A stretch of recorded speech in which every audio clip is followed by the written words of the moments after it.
تو یہ نہیں ہوتا کہ آپ کا اپنا کوئی سلیبس ہی نہیں ہو سرے سے اور آپ دوسرے کا سلیبس تنقیدی نظر سے پڑھا رہے ہو، تو بچوں کی تربیت کیا ہوگی؟ وہ تو تنقیدی سیکھیں گے پھر. تو میں یہ بھائی بندی کے طور پہ، دوسرے تو بہت سے علماء اہل حدیث کے بارے میں شدت اختیار کرتے ہیں، وہ کہتے ہیں یہ تو ہے ہی نہیں، یہ تو اہل سنت سے خارج ہے. میرا وہ واقف نہیں ہے. میں آپ کی خیر خواہی میں کہہ رہا ہوں کہ آپ سب جمع ہو کر ایک سلیبس مرتب کریں. جیسے ہماری اتنی بڑی اتنی موٹی کتابیں ہوتی ہیں نا، ہر مسئلہ مل جاتا ہے ہمیں، تو آپ بھی کیا کریں، ایک متن ہو، پھر اس کی شروحات ہوں. جیسے سعودی عرب کی یونیورسٹی میں فقہ حنبلی ہے تو پراپر وے میں پڑھایا جاتا ہے. وہ پہلے کچھ متون کی کتابیں، پھر شروحات ہیں، پھر ان کے حاشیے ہیں، پورا جا کے پھر مفتابی قول کیا ہوگا. فقہ میں آپ کو بہت ساری چیزیں ملتی ہیں. بہت سے لوگ فقہ کی الٹ پٹانگ چیزیں نکال کے لا رہے ہوتے ہیں. بہت کچھ ہوتا ہے بھائی، صدیوں میں بہت کچھ غلط بھی لکھا گیا ہے، لیکن فتویٰ کس پر ہے؟ اس کے اصول اور ضابطے ہوتے ہیں الگ. اس لیے کہتے ہیں مفتابی قول کیا ہے. جیسے فقہ حنفی کی کتابوں میں لکھا ہوا ہے کہ عورت بچے کو 2.5 سال تک دودھ پلائے گی، لیکن یہ مفتابی قول، مفتابی کا مطلب وہ قول جس کو اختیار کیا ہے عمل کے لیے، فتویٰ اس پر نہیں ہے. فقہ حنفی کی کتابوں میں لکھا ہوا ہے کہ نماز استسقاء ہے ہی نہیں، لیکن فتویٰ اس پر نہیں ہے. فتویٰ کیا ہے؟ بارش کی نماز سنت عمل ہے. تو ہر فقہ میں ایسا ہوتا ہے. امام شافعی کے فقہ میں بہت ساری باتیں ہیں جو شافعی فقہ نہیں مانتا اس کو. اسی طرح امام مالک جیسے بتاتا ہوں نا 36 رکعت کے قائل تھے، لیکن فقہ مالکیہ میں فتویٰ اس پر نہیں ہے. وہ تراویح میں 20 رکعت ہی کے پہ فتویٰ ہے جو جمہور کا قول ہے. تو اسی طرح آپ کا بھی ایک مرتب فقہ ہونا چاہیے تاکہ ہم بتائیں کہ بھائی 4 تھے تو ایک 5واں بھی. جو چاروں کا دعویٰ ہے کہ ہم قرآن و سنت سے مسائل نکالے ہیں، تو ان کا بھی یہی دعویٰ ہے. تو کسی کو یہ والے سمجھ میں نہیں آ رہا تو بھائی اس پہ چل لے. کیا خیال ہے؟ ہماری طرف سے کوئی، ہمارا دل اس میں بڑا ہے، لیکن ہو تو نا، ہو ہی نہیں ہے. تو یار اتنے مسائل ہیں. کوئی گھر پہ ہی 2 نمازیں اکٹھی کر کے سفر پہ نکل رہا ہے، کوئی سفر میں جا کے پڑھ رہا ہے، اور پھر کوئی کیا کر رہا ہے کہ وہ جو ہے وہ شہر سے باہر جانا بھی ضروری نہیں ہے اس کے لیے، شہر کے اندر ہی قصر شروع کر رہے ہیں وہ روزوں کے. ابھی ایک اہل حدیث عالم، بڑے اچھے سمجھدار سنجیدہ عالم ہیں، میں بھی ان کی بڑی عزت کرتا ہوں. ان کا ایک بیان چلا ہے. اس بیان میں انہوں نے فرمایا کہ پریگنینسی اور دودھ پلانا یہ ایک بیماری ہے، یعنی یہ عورت مریض میں شمار ہوگی، لہذا وہ روزہ چھوڑ سکتی ہے. تو مجھے خیال ہوا کہ اتنا غلط مسئلہ آپ نے کیسے بیان کر دیا. پہلی بات تو پریگنینسی یا عورت کا بچے کو فیڈ کرانا یہ کوئی بیماری ہے نہیں. یہ بیماری نہیں ہے جس میں روزہ بیماری نہیں ہے تو روزہ چھوڑنا کہاں سے جائز ہوگا؟ اور اگر مان لیا کہ بیماری ہے تو ہر بیماری میں روزہ چھوڑنا تھوڑی جائز ہے. اس پر تو امت کا اجماع ہے کہ وہ بیماری جس سے روزے میں بیماری بڑھنے کا اندیشہ ہو یا باڈی کو نقصان ہونے کا غالب گمان ہو، صرف وسوسہ بھی نہیں ہو، غالب گمان ہو، یا بیماری لمبی ہونے کا خطرہ ہو، اس بیماری میں روزہ چھوڑنا کیا ہے؟ جائز ہے. اب مسئلہ صحیح یوں بیان کرنا چاہیے تھا ان اہل حدیث عالم کو کہ اگر کوئی عورت پریگننٹ ہے اور روزہ رکھنے سے ماہر ڈاکٹر کہہ دیں کہ آپ کو یا بچے کو نقصان ہوگا تو پھر کیا ہے؟ روزہ چھوڑنا جائز ہے. ہر عورت کو نقصان نہیں ہوتا. اسی طرح دودھ پلانے سے آپ کو یا بچے کو نقصان ہو رہا ہے. آپ کا نقصان کیا ہے؟ چکر آ رہے ہیں، بعض کو بہت آتے ہیں، ان کے لیے بہت مشکل ہو جاتے ہیں، چکر آنا شروع، لیکن ہر ایک کو نہیں آتے. تو ہم نے تو اپنے خاندان میں دیکھا ہے جو مائیں بچوں کو دودھ پلا رہی ہیں پورے مہینے رمضان کے روزے رکھتی ہیں. تھوڑی سی ٹینشن تو ہوتی ہے، لیکن ایسا نہیں ہوتا کہ کوئی ان کو نقصان کا خطرہ ہو. تو بچے بھی پھر 1.5 سال کے ہو چکے ہوتے ہیں، 1 سال کا ہو چکا ہوتا ہے، اس کو دودھ کی اتنی ضرورت بھی نہیں ہوتی. لیکن ان عالم نے علی الاطلاق بیان کر دیا کہ جو عورت بچے کو دودھ پلاتی ہے وہ روزہ چھوڑ سکتی. بھائی رمضان رکن ہے اسلام کا، آپ کیسے؟ تو یہ فقہ نہ پڑھنے کا نتیجہ ہے. ہر بیماری میں روزہ چھوڑنا جائز ہوتا نا، تو قبض میں بھی روزہ چھوڑنا جائز ہے. آپ کو قبض ہے بھائی، آپ بیمار ہیں، میں روزہ چھوڑ رہا ہوں. اگلا کہے گا تو روزے کا قبض سے تعلق کیا ہے؟ ٹھیک ہے. اگر ڈاکٹر کہہ رہا ہے کہ روزہ نہ رکھنے سے تیرا قبض، روزہ رکھنے سے تیرا قبض بڑھ جائے گا تو ٹھیک ہے، گنجائش سمجھ میں آتی ہے. آپ کو کھانسی ہو رہی ہے، ہر تھوڑی دیر میں کھانس رہے ہو، بیماری تو یہ بھی ہے. اب آپ ڈاکٹر کے پاس گئے، میں نے روزہ چھوڑ دیا، بیمار تھا. ڈاکٹر کہتا ہے بھائی اس کا تیرا روزہ چھوڑنے سے، روزہ ترک کرنے سے ہو سکتا ہے تیری کھانسی بڑھ جائے. ہو سکتا ہے روزہ رکھنے سے یہ کھانسی کیا ہو جاتی, بعض بیماریاں تو روزہ رکھنے سے ٹھیک ہوتی ہیں. آپ کو شوگر ہے, بڑھی بھی ہے, تو روزہ رکھنے سے نارمل ہوگی وہ. لیکن وہ عالم ماشاءاللہ سمجھدار عالم ہے, انہوں نے وہ ایسے ہی اطلاق بیان کر دیا. مجھے خیال ہوا کہ بھائی یہ تبھی ہم کہتے ہیں فالو, مجھے ان کی نیت پہ شک نہیں ہے, انہوں نے جو قرآن و حدیث سے سمجھا وہ پبلک کے سامنے لا کے رکھ دیا. لیکن آپ جب فقہا کی طرف جاتے ہیں تو پھر اصول فقہ میں بتایا گیا ہے کہ سفر جو ہے یہ اس پر حکم کا مدار ہے, قصر ہوگی چاہے مشقت ہو یا نہ ہو, لیکن مرض پہ حکم کا مدار جب ہوگا جب اس مرض کو نقصان پہنچنے کا خطرہ ہو. سفر میں بھی رخصت ہے اور مرض بھی رخصت ہے, لیکن دونوں رخصتوں میں فرق ہے. تو اب رمضان کے روزے میں کتنا بڑا انہوں نے وہ بیچاروں نے غلطی سے ایک مسئلہ بیان کر دیا. تو اس لیے ہم کہتے ہیں بھائی آپ ایک فقہ پراپر مرتب کریں, پھر آپ کے اس فقہ کو پڑھیں گے لوگ تو مفتی ہوں گے, پھر ہم کہیں گے یہ اہل حدیث کے جو ہے نا یہ پراپر وے میں. جیسے ہمارے یہاں جب کوئی مفتی بنتا ہے, اول تو آپ تو پتھر اٹھاؤ مفتی نکل رہا ہے, لیکن جو ہمارے ہاں مفتی ہے اس کا ایک پروسیس ہے پورا, اس نے وہ کورس کیا ہوا ہو, پھر ماہر مفتیوں کی نگرانی میں 2-3 سال پریکٹس کی بھی ہو, 10 سال کم از کم پریکٹس کی بھی ہو, پھر جا کے اس کو مفتی کی ڈگری ملتی ہے. تو جس کو اس کے بغیر ملی ہوئی ہے وہ فیک ہے. ایک پروسیس تو ہے نا. اہل حدیث حضرات میں ہر آدمی مفتی بنا ہوا ہے, ہر آدمی جناب وہ فنٹر بنا ہوا ہے, اور پھر کوئی ادھر سے فتویٰ لے رہا ہے, کبھی ادھر سے فتویٰ لے رہا ہے. کسی لڑکی کو بھگانا ہوتا ہے بغیر ولی کی اجازت کے, نکاح کرنا ہوتا ہے تو حنفیوں سے بھی بعض لوگ فتویٰ لے لیتے ہیں. اور حنفیوں میں کیا ہو رہا ہے, جب ایک فقہ کو فالو نہیں کر رہے ساری زندگی فقہ حنفی کو, طلاقیں دینے کے بعد خودکشی سے پہلے باقاعدہ میں نیت کرتا ہوں خودکشی کرنے کی, اور اتنے ہوش و حواس کی حالت میں طلاقیں دے رہا ہے. اور اس کے بعد بہانہ یہ بنایا کہ حالت حیض میں طلاق. ایک بھی نہیں کمبخت نے واقع کی. میں نے کہا یہ خودکشی کر کے مر جاتا تو دین کا مذاق تو نہ بناتے نا. اور طلاق کے جہاں اللہ نے احکام بیان کیے نا, وہاں اللہ کہتے ہیں لا تتخذوا آیات اللہ ہزوا, اللہ کی آیات کو مذاق مت بناؤ. تو اس لیے ہمیں اہل حدیث سے کوئی ذاتی دشمنی نہیں ہے. ہم کہتے ہیں بھائی ایک لگام دو ان کو, آپ نہیں مانتے فقہ حنفی کو نہ مانو, کوئی مسئلہ نہیں ہے, لیکن اپنا فقہ کیا کرو مرتب. اور اگر مرتب نہیں ہو رہا آپ سے تو پھر ان چاروں میں سے ایک پہ آ جاؤ. آپ سمجھ رہے ہو, پھر کیا کرو. ایسا نہیں ہو سکتا کہ صدیوں سے امت غلط چیزوں کو فالو کرتی آ رہی ہو. حنفی غلط ہو سکتے ہیں, شافی غلط ہو سکتے ہیں, مالکی, آپ حنبلی فقہ کو فالو کر لو. حنبلی بھی ٹھیک نہیں, شافی بھی ٹھیک نہیں, مالکیہ پہ آ جاؤ, ٹھیک ہے نا. یہ کیا بات ہے کہ یار سارے ہی, پھر تو گورا جب اسلام قبول کرے گا تو وہ کیا بولے گا یار تم تو سارا ہی غلط, تمہاری تو اسلامی حکومتیں چلی ہیں, وہ ایک لا پہ چلی ہیں نا. نہیں, امام شافی کو فالو نہیں کرتے, وہ تو کسی کو, وہ کہتے ہیں ہم قرآن حدیث, دعویٰ ان کا یہی ہے. بہرحال نیت پہ ہم شک نہیں کرتے ان کی, لیکن جو ہے ان کا دعویٰ ہے, ان کی نیت بھی یہی ہے. لیکن یہ طریقہ امت میں, یہ جو انجینئر علی مرزا جیسے لوگ ہیں اصل میں یہ بھی اہل حدیث ہی ہیں, اگرچہ اہل حدیثوں نے ان کو اپنی فہرست سے نکال دیا ہے کہ بھئی ہمارے یہ عقائد نہیں ہے جو اس کے صحابہ کے بارے میں. اہل حدیث کا موقف یہی ہے کہ وہ صحابہ کو سب کو ہماری طرح جیسے ہم بھی مانتے ہیں تو وہ بھی مانتے ہیں, تبھی تو ہم ان کو اہل سنت والجماعت میں داخل کرتے ہیں اہل حدیث کو. وہ کہتے ہیں اہل حدیث نہیں ہے, لیکن بھائی منہج تو, اسٹائل تو وہی ہے نا, اپنی رائے قرآن و حدیث. اچھا, دعویٰ وہ بھی یہ کرتا ہے کہ میں سلف کی رائے کے مطابق قرآن و حدیث پہ چلتا ہوں, لیکن سلف کا یہ موقف ہوتا نہیں ہے. تو ایسے ہی اہل حدیث بھی دعویٰ کرتے ہیں ہم سلف کی رائے کو لیتے ہیں, لیکن آپ جب ان کے مسائل میں جاؤ گے ان کے بھی کچھ مسائل ایسے ہیں جو ہمیں اسلاف سے نہیں ملتے. طلاق تو ملتی نہیں کسی سلف سے کہ 3 کو 1 کہا ہو کسی نے. تو تراویح میں بھی ایسا ہی ہے.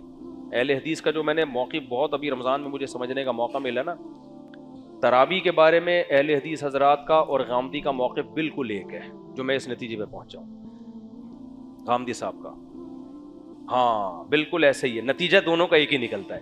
غامدی صاحب کہتے ہیں تراویح سرے سے کوئی نماز ہی نہیں ہے. تہجد کے غامدی صاحب بھی قائل ہیں. اہل حدیث کا جتنا میں نے اسٹڈی کی, ان کے کلپ سنے, ان کے مقالے پڑھے, حافظ زبیر علی زئی صاحب کی بھی پوری کتاب پڑھی میں نے اس کے بعد, جو اہل حدیث میں بہت مشہور ہے تراویح کے بارے میں, اینڈ اس کا بھی یہی ہے کہ تراویح سرے سے کوئی نماز ہے ہی نہیں. اہل حدیث بھی یہی کہتے ہیں. فرق صرف یہ, وہ بھی کہتے ہیں بھئی وہ بھی تہجد ہے, یہ بھی کیا ہے. غامدی بھی تو یہی کہتے ہیں نا, غامدی صاحب بھی کہتے ہیں تہجد, تو غامدی صاحب ان کی تھوڑی ہے, تہجد کا تو قرآن میں اللہ نے تذکرہ کیا ہے. تو غامدی صاحب بھی یہ کہتے ہیں بھئی وہ بھی رمضان غیر رمضان میں تہجد ہے, یہ بھی کیا ہے جی. وہ عملی طور پر کیا ہو رہا ہے میں اس کی بات نہیں کر رہا. اہل حدیث حضرات کا جو دعویٰ ہے نا اس کا اینڈ یہی ہے, اس کا ریزلٹ یہی ہے, اس کا حاصل یہی ہے کہ تراویح سرے سے کوئی نماز ہے ہی نہیں, تہجد ہی ہے. تو یہی تو غامدی بھی کہہ رہے ہیں, ٹھیک ہے نا. فرق کیا ہوا آپ کے اور اس کے دعوے میں؟ عملی طور پر وہ کیا کر رہے ہیں کہ جماعت کے ساتھ عشاء کی نماز کے بعد تراویح پڑھ رہے ہیں, لیکن وہ اپنے موقف کے خلاف چل رہے ہیں. کیونکہ جب آپ اس کو تہجد مان رہے ہیں تو یہ آخری وقت میں افضل ہے. یہ کس وقت میں افضل ہے؟ تو آپ اول وقت میں کیوں پڑھ رہے ہیں؟ اور یہ مانتے ہیں کہ آخری وقت میں پڑھنا اس وقت میں پڑھنے سے افضل ہے. تو آپ تو خود اپنے مذہب کے خلاف چل رہے ہیں اس مسئلے میں. آپ کہہ سکتے ہیں جماعت سے پڑھنے کے لیے لوگوں کی آسانی کے لیے. تو بھائی آپ کی جو اصل رائے ہے نا, جو میں نے اہل حدیثوں کا دیکھا ہے, ان کی نظر میں جماعت سے پڑھنا بھی فضیلت نہیں ہے اس میں. کیونکہ جو بخاری کی حدیث سے استدلال کرتے ہیں وہ تو انفرادی نبی نے پڑھی ہے, رات کے آخری حصے میں پڑھی ہے. تو اس میں غامدی اور اہل حدیث کے موقف میں کوئی فرق نہیں ہے. عملی طور پر تو ملتا ہے, لیکن جو دعویٰ ہے نا اس کے حساب سے کوئی فرق نہیں ہے. تو یہ اسلاف کے خلاف ہے. اسلاف میں ایسا نہیں تھا, اسلاف میں ایسا نہیں تھا. اسلاف تو باقاعدہ رمضان آتے ہی پورے اہتمام سے کئی بہت رکعتیں پڑھا کرتے تھے, جس کو انہوں نے تراویح کا نام دیا. کیونکہ تراویح کا لفظ جو بیٹھتا ہی نہیں ہے فٹ 8 رکعتوں پہ, 8 رکعتوں تراویحتین کہا جائے گا, تراویح تھوڑی, اس کو نام الگ دے دیا اسلاف نے, یہ ہائی لائٹ کرنے کے لیے. بھائی اس کہیں قیام رمضان کا نام دیا, کہیں تراویح کا نام دیا. تہجد تو پورے سال ہے بھائی. تو بہت ساری چیزیں ہیں, میں ان کی بار بار کہہ رہا ہوں, نیتوں پہ شک کرنا مقصد نہیں ہے. لیکن اگر آپ چھوڑ دیں گے نا مذاہب اربعہ کو تو بھائی پھر یہ بے لگام ہوتی چلی جائے گی امت. ابھی دیکھو وہ جاپان میں طلاق دے کے حالت حیض کا فتویٰ لا کے ایک بھی نہیں ہوئی, رکھا ہوا ہے اس نے. کوئی اختلاف نہیں ہے, پنجپیری ہماری طرح کے مسلمان ہیں, کچھ بھی نہیں ہے. شدت پسند دونوں جگہ ہیں, یہاں بھی وہاں بھی. تو شدت پسندوں کو مت سنو, نارملی سب ٹھیک ہے. کچھ مسئلے مولویوں کے لیے چھوڑو لڑنے کے لیے. میں بار بار کہتا ہوں کچھ مسئلے, یہ ماتریدیہ, اشاعرہ, یہ عقائد کیا ہیں, تو یہ عوام میں پڑھنے کے ہیں. ہم سیدھا سیدھا قرآن اور سنت میں جو صحابہ سے ملتا ہے بس وہی ٹھیک ہے. باقی کسی کو برا بھی نہیں کہو.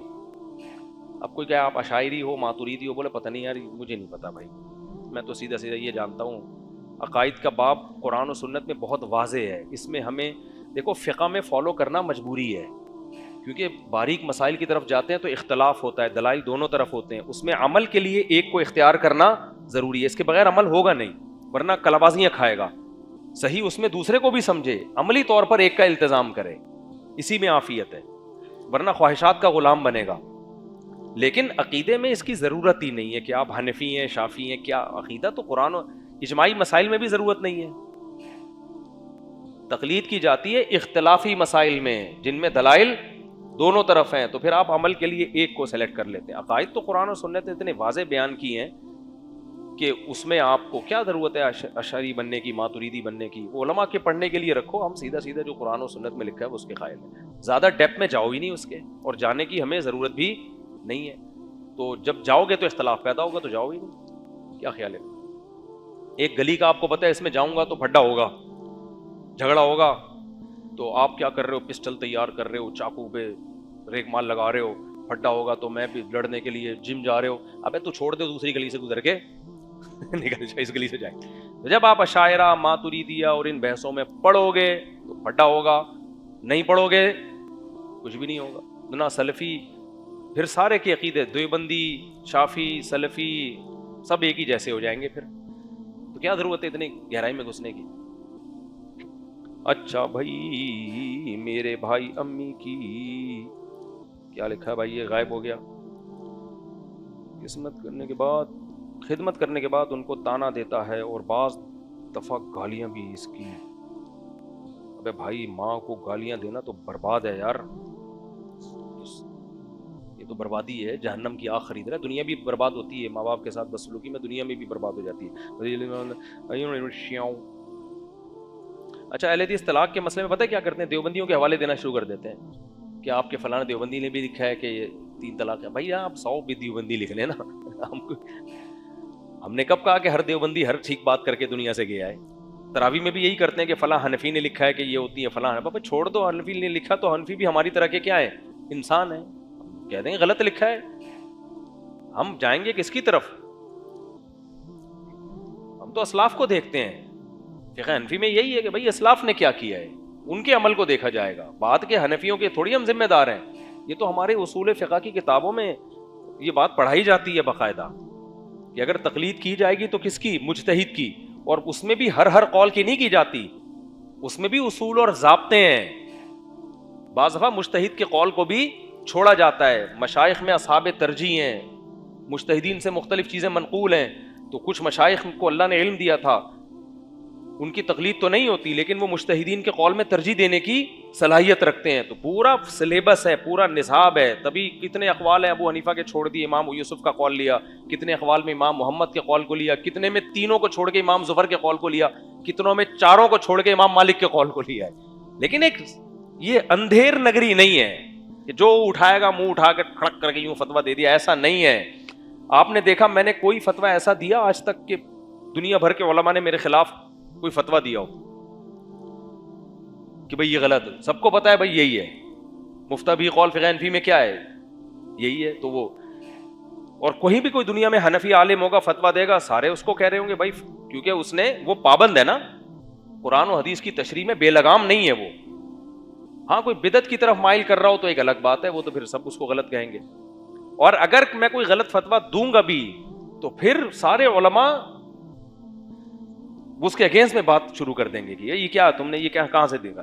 لیکن اہل حدیث حضرات میں ایسا نہیں ہے, تو اس میں تو وہ کچھ کہہ رہے ہیں وہ کچھ کہہ رہے ہیں, لیکن نہ ان پہ حجت تمام کی. میں نے خود ایک اہل حدیث عالم کے پیچھے نماز پڑھی جمعے کی یارام باغ میں نا, میں جب وہاں گیا تو وہ ان اہل حدیث نے وہ جمعے سے پہلے خطبہ دے رہے تھے, اردو میں تقریر کر رہے تھے, وہ ان سے کہیں کسی نے کوئی اہل حدیث چپک گیا تھا ان پہ نا کہ آپ جو نماز پڑھانے کی تنخواہ لیتے ہو یہ کہاں سے حلال ہے؟ قرآن حدیث سے کوئی ایک صحابی دکھاؤ جس نے نماز پڑھانے کی تنخواہ لی ہو. اب وہ تو بےچارے ہر وقت کہ ہم قرآن حدیث, انہیں دکھا تو دو, وہ ایسا چپکا ہے نا ان کے لیے, ان امام کے لیے جان چھڑانا مشکل. میرے پاس جواب آسان ہوگا, بھائی تواتر عملی ہے, اجماع ہے, اور ہمارے ہاں مفتہ بھی قول کیا ہے. حالانکہ امام ابو حنیفہ کے نزدیک امام کی تنخواہ جائز نہیں ہے, لیکن اس میں امام صاحب کے قول پہ فتویٰ نہیں ہے کیونکہ حکومت کی ہے نا. احناف نے دیکھا بھائی اس کے بغیر سسٹم چل نہیں سکتا, امام شافعی کے قول کو لیا اس میں, امام شافعی کے نزدیک جائز ہے. بھائی پورا دنیا میں ایک نظام جب چلے گا تو امام کو اگر آپ تنخواہ ہی نہیں دیں گے تو مسجدیں ویران ہو جائیں گی, کوئی بھی نہیں نماز پڑھائے گا. صحابہ کا دور الگ تھا تو اس میں گنجائش کہاں سے لی ہے؟ امام شافعی کے قول سے لی ہے. اب وہ اہل حدیث کو چپک گیا کہ آپ یہ تنخواہ, وہ اتنا پورا 1 گھنٹہ بیچاروں نے بیان ہی اسی پہ کیا ہے, اور وہ حدیث لے کر آئے, وہ حدیث سے بھی بات بنی نہیں اس میں. انہوں نے کہا کہ وہ ایک صحابی تھے, بچے تھے, وہ جب نماز پڑھاتے تھے تو ان کے وہ سطر کھل جاتا تھا نا, چادر نہیں تھی بیچاروں کے پاس پوری, تو پھر کچھ لوگوں نے چندہ کر کے ان کو یا کچھ نے ہدیہ گفٹ کیا کہ بھئی وہ اظہار باندھ لیا کریں آپ. خواتین بھی نماز پڑھتی تھی, بڑی زبردست حدیث ہے وہ. انہوں نے کہا کہ کوئی ہے جو ہم سے ہمارے امام کا سطر چھپا لے. حالانکہ وہ تو نابالغ تھے, شرعاً نابالغ کی امامت بھی جائز نہیں ہے, بالغوں کو نماز نہیں پڑھا سکتا, کیونکہ یہ ابتدائی اسلام کا واقعہ ہے. ابتدائی اسلام میں بہت سی چیزوں کو برداشت کیا گیا تھا کہ چلو فی الحال چلنے دو ان کو, کسی طرح نماز پہ آ جائیں, تو ورنہ نابالغ کی امامت جائز نہیں ہے. اور ویسے بھی سطر جب کھلتا تھا تو نماز تو ویسے ہی ٹوٹ گئی نا, لیکن ابتدائی اسلام میں بہت سی چیزوں میں تسامح کیا گیا ہے. تو اب وہاں بھی یہی مسئلہ ہے. انہوں نے کہا کہ اس سے پتہ چلتا ہے کہ امام کی ضرورتیں پوری کرنا کس کے ذمہ ہے,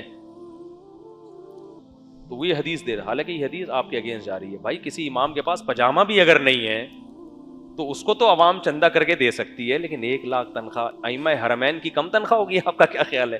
ہو سکتا ہے وہ نہ لے رہے ہوں, لیکن بحریہ ٹاؤن کے امام کی تنخواہ دیکھ لو, اور بڑی بڑی, یہ تو ہم لوگ ہی غریب غربا چل رہے ہیں انڈا موڑ پہ, ورنہ اماموں کی تنخواہیں دیکھ لو آپ. تو کیا سب حرام ہے؟ کوئی جواب نہیں ہے کسی کے پاس. تو فقہ کو آپ کو فالو, وہ سارے ان پروسیس سے گزر کے ایک مرتب چیز ہے, اس میں پتہ ہے کہ کیا چیز مارکیٹ میں چل سکتی ہے کیا. تبھی ہر تھوڑے دن میں کوئی پیدا ہوتا ہے. امام مولانا امین صفدر روکاڑی صاحب بڑی پیاری بات کرتے تھے کہ ایک جماعت المسلمین کا بندہ نا بار بار کہ یہ امام جو تنخواہ لیتا ہے نا, یہ اللہ کی آیات کو پیسوں کے بدلے میں بیچتا ہے. قرآن بھی پڑھتا ہے نا وہ نماز, اللہ کی آیات کو پیسوں کے بدلے میں بیچتا ہے. قرآن میں حرام ہے نا یہودیوں کے بارے میں کہ اللہ کی آیات کو چند ٹکوں کے بدلے میں بیچتے تھے, حالانکہ اس کا مطلب ہے وہ تحریف کرتے تھے. لیکن چونکہ لفظ تو ظاہری الفاظ تو یہی ہیں کہ اللہ کی آیات کو پیسوں کے بدلے میں بیچتے تھے. تو انہوں نے کہا ایک دن اسی طرح کوئی میرے ساتھ کہہ رہا تھا, تو میں نے کہا تو نے جس قرآن میں پڑھا ہے وہ تو نے خریدا کہاں سے ہے؟ کہہ رہے پتہ نہیں فلانی تاج کمپنی کا قرآن تھا, میں نے فلاں دکان سے. کیا اس کو تو نے نہیں کہا یہ آیت سنائی کہ کم بخت اللہ نے کہا میری آیات کو مت بیچو اور تو پورا قرآن بیچ رہا ہے؟ تو اس سے پتہ چلتا ہے بھائی قرآن حدیث کو سب مانتے ہیں, ایک فہم ہے قرآن حدیث کی, وہ کس نے سمجھی ہے؟ فقہا نے. اور صدیوں سے ایک رشتہ چلا آ رہا ہے, اسی سے کنیکٹ رہو گے تو گمراہی سے بچو گے, ادروائز لیبل اتحاد کا لگے گا لیکن اتحاد ہوگا نہیں, ٹکڑوں میں پڑتے چلے جاؤ. یہ اس سلسلے میں آپ سے بات کرنا, یہ پوری میں نے بات کی ہے.